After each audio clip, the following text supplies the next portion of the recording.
That's the million-dollar question. What I can tell you is that What happens when a wife's story doesn't add up? 33 years together, and they were planning As the investigation into a violent home invasion unravels, the next chapter in their life when Amy died from a gunshot wound to the head.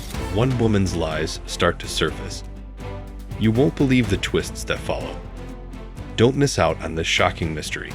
Stay tuned to find out the truth behind the crime. February 19th, 2016.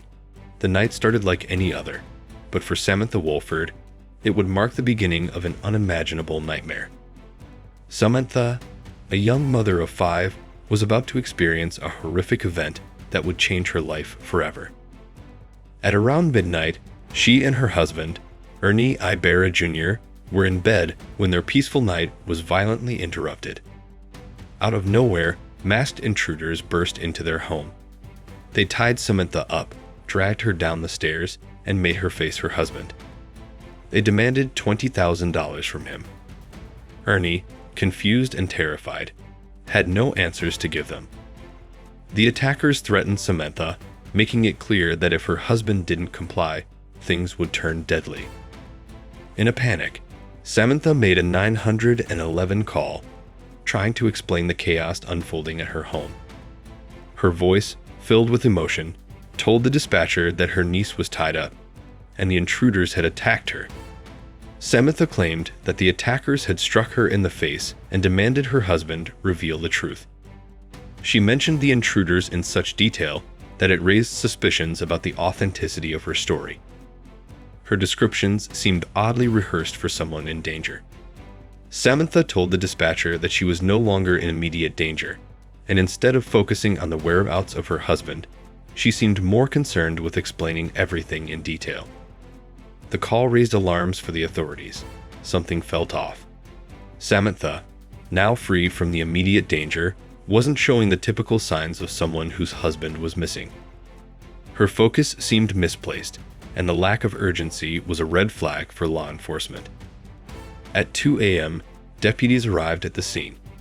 The home was in chaos, the door was kicked in, and the children were left in disarray. Samantha, however, had a strange calmness about her as she spoke with the officers, even though her husband was missing. The scene was tense, but Samantha's detailed account and odd behavior only seemed to raise more questions than answers. February 20th, 2016. As the investigation into the home invasion and kidnapping of Ernie Ibarra Jr. unfolded, detectives were quickly beginning to question the credibility of Samantha Wolford's story. Samantha had already given conflicting details, and as the evidence mounted, her inconsistencies became more glaring.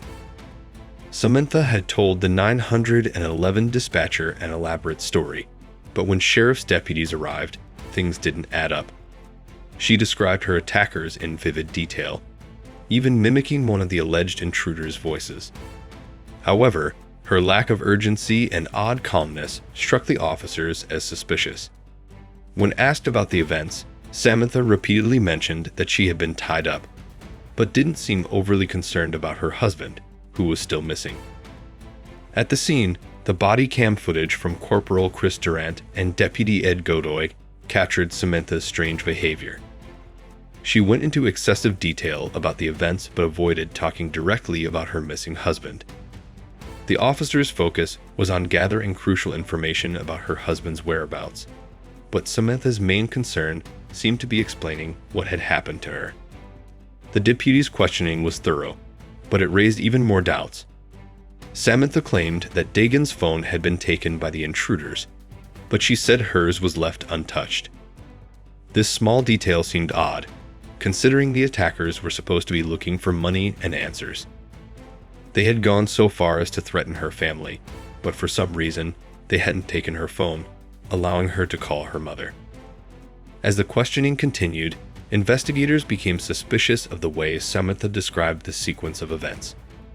At one point, she said her attackers demanded $20,000 and threatened her children, but there was no clear urgency in her voice.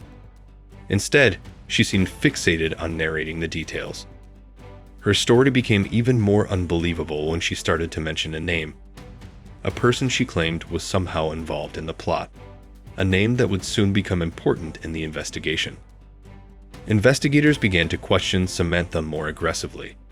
They asked her if she knew anyone in Pittsburgh, and her response was telling. Samantha had no immediate answer. However, Corporal Chris Durant and the others already suspected something was off. They were ready to dig deeper into her story, but it would take more than just statements to uncover the truth behind Ernie Ibarra Jr.'s abduction. The investigation was just beginning, and the detectives knew that Samantha's answers would soon fall apart under close scrutiny. February 20th, 2016. The investigation into the abduction of Ernie Ibarra Jr. was intensifying. Samantha Wolford, still calm and collected, was becoming the focal point of the case. Law enforcement had quickly started to notice inconsistencies in her story. Her calm demeanor and excessive details about the alleged home invasion raised suspicions. Samantha claimed that she was tied up, threatened, and faced her husband while he was forced to give up $20,000. But the more she spoke, the more her narrative didn't add up. Officers, including Corporal Chris Durant and Deputy Ed Godoy, had arrived at the scene to investigate, but Samantha's actions weren't matching the situation. They immediately began asking her questions about the sequence of events, but her responses seemed rehearsed. Samantha spoke about being dragged down the stairs, but instead of focusing on the danger her family was in, she was explaining every little detail about the attacker's appearance, voice, and even their behavior. It seemed as though her priority wasn't finding her missing husband, but rather narrating the attack. At the crime scene, Samantha's behavior continued to raise eyebrows. She didn't seem particularly distressed over Ernie's abduction. The detectives, seeing the situation wasn't quite as it seemed, began to dig deeper. Samantha mentioned that the attackers had taken Ernie's phone but left hers behind, something that didn't make sense. Why would they take one phone and not the other? It was a key detail that led officers to question Samantha's version of events. The officers continued to press her for more information, and it soon became clear that Samantha was changing her story. When asked about the exact time of the home invasion, she gave conflicting statements. At one point, she claimed that she had gone to bed at 11:00 p.m., but later she changed it to midnight. Her memory seemed foggy, especially given the seriousness of the situation. Her confusion over times was a red flag for investigators who were already growing skeptical of her story. As the investigation moved forward, Samantha's claims continued to unravel. She mentioned that she had been given a sleeping pill to help her rest, but now she was struggling to remember specific details. She tried to explain away her confusion, but the detectives weren't buying it. Every time they asked her about her missing husband, Ernie Ibarra Jr., she diverted the conversation to the attackers, never once showing genuine worry about his fate. Samantha's attempts to explain herself with further details, like describing the clothes of the intruders or their threats, only raised more suspicion. Her responses seemed rehearsed, as though she had already worked out her version of events. February 20th was the day when it became clear to the investigators that Samantha was hiding something. Her calmness, inconsistent statements, and lack of genuine concern for her husband painted a picture that wasn't adding up. The case was shifting, and the detectives knew they were closing in on the truth. The truth is stranger than fiction, and in our next video, we're diving into a chilling murder case that inspired a Hollywood horror film. You won't want to miss the shocking details.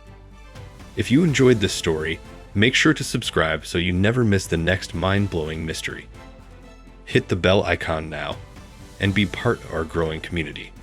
You'll get exclusive access to twisted tales and real-life mysteries that keep you on the edge of your seat.